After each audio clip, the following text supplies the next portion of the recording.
Assalamualaikum warahmatullahi wabarakatuh. Perkenalkan, nama saya Ahmad Rivaldi dari Kor Kelas A kelompok 1 dengan NPM 19106312437. Assalamualaikum warahmatullahi wabarakatuh. Perkenalkan, nama saya Rafika Dewia. Saya dari IKOR A.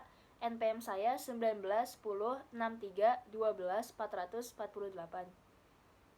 Perkenalkan, nama saya Muhammad Abidjar Al-Ghifari, NPM saya 19106312 420, prodi saya Ilmu Keolahragaan. Saya dari kelompok 1. Assalamualaikum warahmatullahi wabarakatuh. Perkenalkan, nama saya Arden Adi Kurnia dengan NPM 19106312400039. Baik, di sini saya akan memaparkan makalah dari yang kami buat tentang jenis olahraga yang berasal dari ritual. Kami mengambil sampel cabang olahraga dari materi tersebut adalah pencaksilat.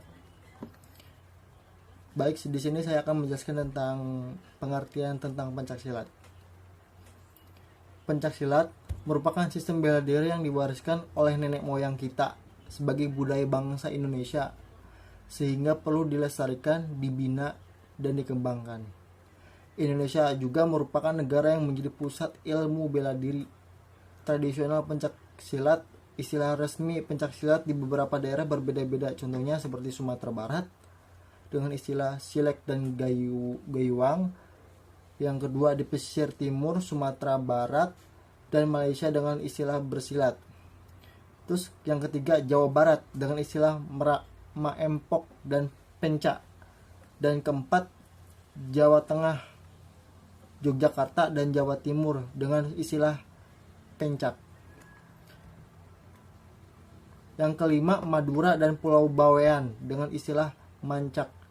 Yang keenam Bali dengan istilah mancak atau encak. Yang ketujuh dari Kabupaten Dompu dan NTB dengan istilah empak sila. Itulah beberapa daerah yang ada di Indonesia yang pencaksilat, istilah-istilah resmi pencaksilat yang ada di Indonesia. Dari Kamus Bahasa Indonesia menjelaskan bahwa pencaksilat diartikan sebagai permainan keahlian dalam mempertahankan diri dengan kepandaian menangkis, menyerang, dan membela diri dengan dengan senjata ataupun tanpa senjata. Pencaksilat juga merupakan seni bela diri sehingga di dalamnya terdapat unsur keindahan dan tindakan. Pencaksilat juga merupakan hasil budi dan akal manusia, lahir dari sebuah proses perenungan, pembelajaran, dan pengamatan. Terus apa saja yang menjadi landasan budaya yang melandasi dan mewarnai pencaksilat? Pencaksilat merupakan salah satu hasil masyarakat Indonesia dan termasuk budaya masyarakat rumpun Melayu. Masyarakat rumpun Melayu pada dasarnya adalah masyarakat agraris dan masyarakat paguyuban. Maka budaya yang melandasi ataupun yang dihasilkan adalah budaya paguyuban. Budaya paguyuban adalah budaya kegotong royongan, kekeluargaan, kekerabatan, kebersamaan, kesetiakawanan, kerukunan, dan toleransi sosial. Dilansir dari website Kriswanto tahun 2015. Budaya gotong royong tentunya dalam kebaikan dan perbaikan setiap perguruan dalam pencaksilat tidak ada yang menyarankan gotong royong dalam keburukan. Sikap gotong royong adalah bekerja bersama dalam menyelesaikan pekerjaan dan secara bersama-sama menikmati hasil pekerjaan tersebut secara adil, atau suatu usaha pekerjaan yang dilakukan tanpa pamrih dan secara dilakukan sukarela oleh semua warga menurut batas kemampuannya masing-masing. Belajar pencaksilat sesungguhnya adalah belajar tentang kehidupan, belajar bertanggung jawab terhadap diri sendiri, keluarga, masyarakat, negara, dan Tuhan Yang Maha Esa. Berikut itu penjelasan pertama yang saya bisa jelaskan dari pemaparan materi yang pertama. Sisanya dilanjutkan oleh teman saya yang kedua, materi yang kedua tentang sejarah dan perkembangan silat. Sejarah dan perkembangan pencaksilat. Perkembangan pada zaman kerajaan. Tata pembelaan pada zaman tersebut didasarkan kepada kemampuan pribadi yang tinggi, merupakan dari sistem pembelaan diri, baik dalam menghadapi perjuangan hidup maupun dalam pembelaan berkelompok. Para ahli bela diri dan pendekar pada zaman tersebut mempunyai tempat tinggi di masyarakat. Begitu pula ampun yang membuat senjata pribadi yang ampuh seperti keris, tombak, dan senjata khusus. Pasukan kuat pada zaman tersebut seperti Kerajaan Majapahit, Sriwijaya, dan lainnya mempunyai kemampuan bela diri dan keterampilan masing-masing. Penanaman jiwa prajurit dan kesatria selalu diberikan yang mencapai keunggulan dalam ilmu pembelaan diri. Untuk menjadi prajurit dan pendekar diperlukan syarat-syarat dan latihan yang mendalam di bawah bimbingan seorang guru. Pada tahun 1019 sampai 1041, zaman kerajaan Kahuripan dipimpin Prabu Erlang dari Sidoarjo sudah mengenalkan ilmu bela diri pencak dengan nama Hokik yang artinya maju selangkah memukul.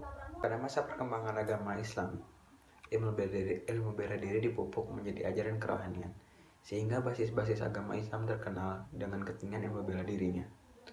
Pada zaman kerajaan, bela diri sudah dikenalkan untuk keamanan serta memperluas wilayah kerajaan dan melawan kerajaan lainnya. Kerajaan-kerajaan pada waktu itu seperti Kutai, Mataram, Kediri, Singasari, dan lainnya mempunyai prajurit yang dibekali bela diri untuk mempertahankan wilayahnya. Saya di sini akan memaparkan tentang materi pencaksilat. Yang pertama ada perkembangan pencaksilat pada saat penjajahan Belanda. Pemerintahan Belanda tidak memberikan kesempatan untuk berkembangnya pencaksilat karena dipandang berbahaya terhadap berlangsungnya penjajahan, dan pencaksilat pun hanya dilakukan oleh beberapa orang dengan sekelompok orang, itu pun dengan secara bersembunyi-sembunyi. Yang kedua, perkembangan pada pendudukan Jepang. Jepang berbanding terbalik dengan politik Belanda.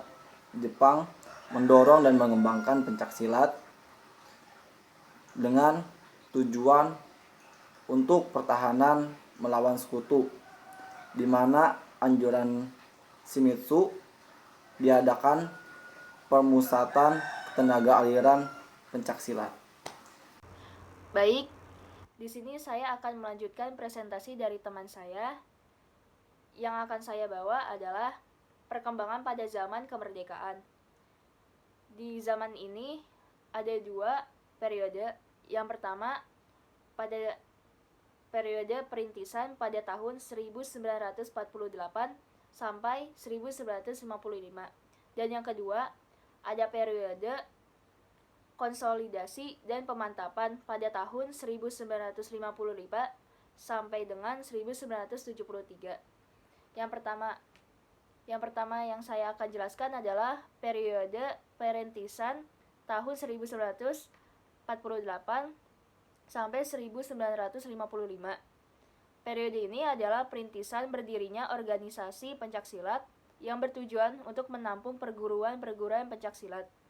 Pada tanggal 18 Mei 1948 di Solo, menjelang PON ke-1, para pendekar berkumpul dan membentuk organisasi Ikatan Pencaksilat Seluruh Indonesia atau yang disebut dengan IPSSI.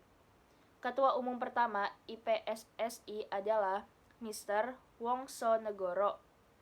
Kemudian diubah namanya menjadi Ikatan Pencaksilat Indonesia atau yang disebut dengan IPSI.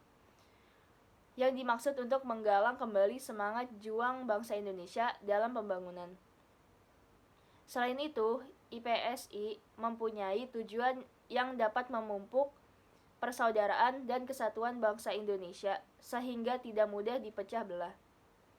Tahun 1948, sejak berdirinya Polri, yaitu wadah induk-induk organisasi olahraga IPSI, sudah menjadi anggota. IPSI juga ikut aktif mendirikan KONI atau yang disebut dengan Komite Olahraga Nasional Indonesia. Yang kedua, saya akan menjelaskan tentang periode konsolidasi dan pemantapan tahun 1945 sampai 1973. Setelah terbentuknya organisasi pencaksilat, maka IPSI mengonsolidasikan anggota-anggota perguruan pencaksilat di seluruh Indonesia, bertujuan untuk memantapkan program sehingga pencaksilat selain sebagai bela diri juga dapat dipakai olahraga, sehingga dibuatlah peraturan pertandingan pencaksilat.